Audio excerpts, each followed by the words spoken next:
항상 그렇게 합니다.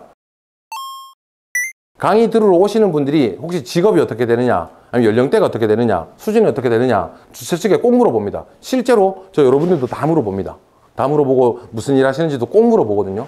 물어보면 예시를 들 때 좀 도움이 되는 거죠. 철학관을 든다거나 눈썹 같은 걸 이렇게 예를 든다거나 그런 걸 많이 물어보는 편이거든요. 그래서 요걸 미리 알아두시는 게 좋고요. 요거는 강의 다니시는 분들한테 해줄 얘기인데 요건 좀 잘 보셔야 돼요. 강의 다니시는 분들 중에 크게 두 부류가 있거든요. 정말 들으러 오신 분들도 있는데 좀 모자라신 분들이 있어요. 잘 몰라서 진짜 배우러 오신 분들이 있거든요. 그런 분들이 있고 간 보는 사람들이 있어요. 예를 들어 쇼핑몰 강의를 갔어요. 초급 쇼핑몰에 가서는 그렇게 하는데 중급 쇼핑몰에 가면 그분들이 중급을 들으러 왔다는 건 자신들은 초급을 뛰어넘었다고 생각을 하기 때문에 난 그래도 쇼핑몰을 좀 아는 사람이야 라고 오기 때문에 그래 니는 얼마나 잘하나 봅시다.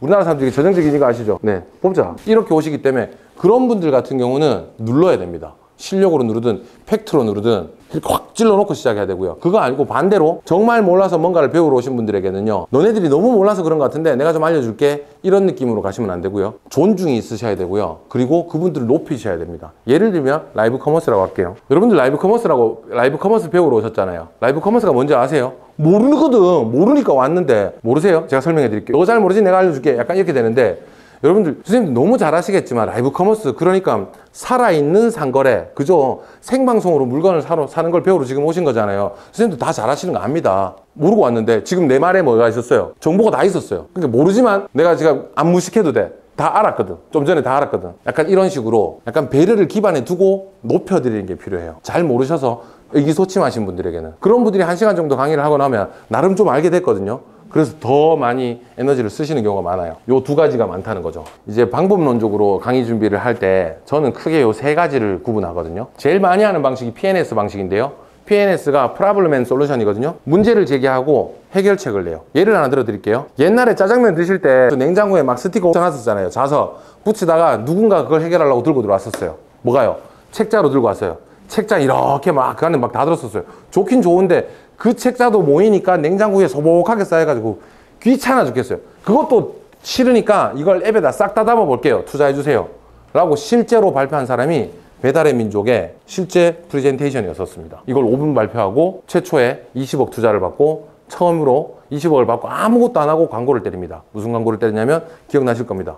우리가 어떤 민족입니까? 이미 짜장면은 배달됐을 테고 조분 모시고 그렇게 20억으로 광고 때리고 지금의 배달의 민족이 출발한 거예요. 이게 PNS 방식으로 강의를 풀어나가는 거거든요. 그러니까 1시간 만약에 한다. 1시간 내내 문제를 제기하고 해결해주고 문제를 제기해주고 해결해주고 이렇게 하는 방식이 있고요. 두 번째로 가장 안전한 방법인데요. 자, 1번입니다. 진도 뺄 때 이렇게 많이 하잖아요. 저는 사실 이거 별로 안 좋아해요. 왜냐하면 이걸 다 준다고 해서 다 기억을 하실까? 아니라는 거죠. 그럴 것 같으면 이 중에 두 개만 따로 빼서 집중적으로 하시고 나머지는 쓱 지나가 주셔도 괜찮을 것 같아요. 세 번째가 제가 지향하는 방법입니다. 스토리텔링. 이야기가 숨어 있으면 제일 좋은 건데요. 세상에서 이야기를 제일 잘하는 사람은 아마 이 사람이었을 겁니다. 근데 이분 봐보세요. 이분 앞에 단상이 있던가요? 없어요. 그리고 이분은 무대를 종횡무진하고 PPT를 보지 않아요. 사실은요, 앞에 프롬프트 있거든요. PPT를 보지 않아요. 강연하는 동안 왜 잘 생각해 보시면요, 강사분들 중에 이러고 계시는 분들 계시거든요. 네, 그러면 아까 말씀드렸죠? 최대한 몸을 많이 보여드리고 이렇게 펼쳐놓는 게 서로에게 신뢰감을 훨씬 더 준다고요. 그래서 저도 일부러 단상 밖으로 빠진 거죠.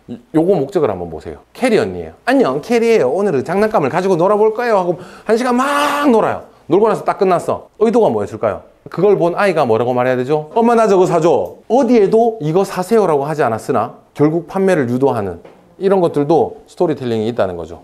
그 세 가지 중에 하나를 잡아서 강의를 만드시면 좋을 것 같고요. 강의가요, 꼭 1시간짜리가 아닐 수도 있어요. 5분짜리, 10분짜리도 많거든요. 원고를 작성하는 방법은 이런 겁니다. 저는 원고를 작성할 때 항상 이렇게 생각해요. 뭔가 내용을 쭉 적어 내려가는 게 아니고요. 집 짓듯이 판을 짜거든요, 저는.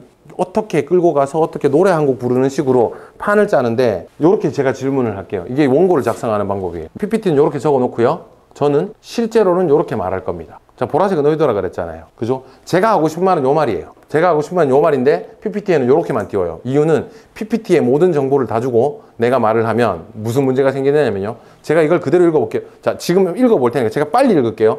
여러분들은 눈으로 읽으세요. 누가 빠른지 보자고요. 시작. 하나의 집을 짓는 겁니다. 막 지으시겠습니까? 여러분들이 빨랐어요? 제가 빨랐어요? 저 말 빨리 했거든요. 근데도 눈이 더 빠르시죠? 말보다 무조건 눈이 빠르거든요. 근데 PPT에 띄워놓고 똑같은 말을 하고 있잖아요. 무슨 효과가 생기냐면 여러분들이 이걸 읽는데 자꾸 귀찮게 쓰리 옆에서 떠드는 놈이 돼버리는 거예요. 얘가 먼저예요, 항상. 그래서 여기에다 정보를 다 주시면 제 말을 안 듣습니다. 제 말을 듣게 하려면 정보를 다 주시면 안 된다는 거죠. 요건 내가 말할 거거든. 요렇게 만드시는 게 PPT가 좋아요. 예를 하나 들어드릴게요. 자, 어학연수나 해외여행 또는 해외 유학, 해외 학위에 대해서 강의를 1시간 동안 해야 됩니다. 여러분들이 두 가지 케이스를 보여드릴게요. 둘 중에 어느 걸 하실 건지를 스스로 선택 한번 해보세요. 요거를 요 5가지를 알려줘야 되는데 요 중간중간에 자, 출국 준비는 이런데요. 그 사이에 제가 옛날에요 여행 갈 때 첫 여행 때 이랬었어요. 그리고 해외여행을 준비를 하실 때 제 첫 해외여행을 얘기해 드릴게요. 제 첫 연수를 얘기해 드릴게요. 이렇게 사이사이에 끼워 넣는 방법이 있고요. 두 번째 방법. 제가 20살 때 첫 여행을 떠났거든요. 하면서 이렇게 얘기를 시작해서